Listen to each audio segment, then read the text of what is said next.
Hi, I'm Bob Bergen.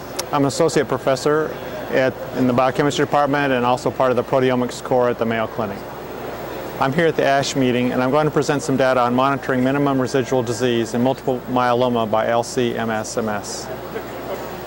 I'm interested in minimum residual disease because the way it's performed now, often they require a bone marrow biopsy, and I think we've discovered a way to measure minimum residual disease that hopefully will preclude requiring a bone marrow biopsy.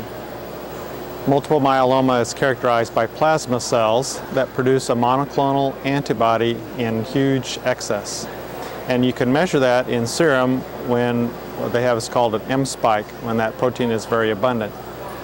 And when a patient with multiple myeloma then is treated with chemotherapeutics, the plasma cells decrease, and in conjunction with that, the protein decreases.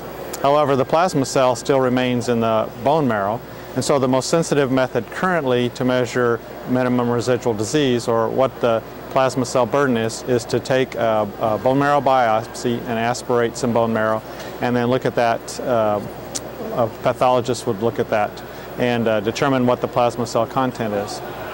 However, we have found that that protein that's produced by those plasma cells is still circulating in the serum, and if we can find a unique amino acid sequence on each of those proteins and monitor it by a technique called LC-MS/MS, which is a fancy acronym for liquid chromatography, mass spectrometry / mass spectrometry, we're going to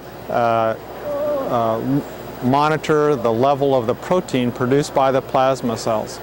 And currently, in the studies that we've done so far to validate this, it is about 2,000 times more sensitive than the current serum test, and we're in the process now of acquiring funds to compare this with the most sensitive test for minimum residual disease, which is taking a bone marrow biopsy and analyzing it by multi-component flow cytometry.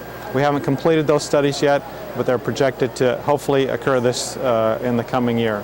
So we're going to take a serum sample when the M spike, or the plasma cell protein, is really abundant in serum, and we're going to identify from that protein what's called a variable region tryptic peptide.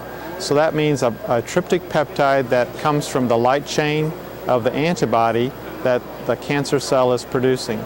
Once we've identified that, we can monitor that throughout the course of the disease without ever doing a bone marrow biopsy again, as long as the plasma cell clone doesn't change. So as long as the plasma cell clone doesn't change, we'll be able to monitor that tryptic peptide in subsequent samples, and without any optimization at all. Again, as I said, it's about 2,000 times more sensitive than the current serum tests for minimum residual disease.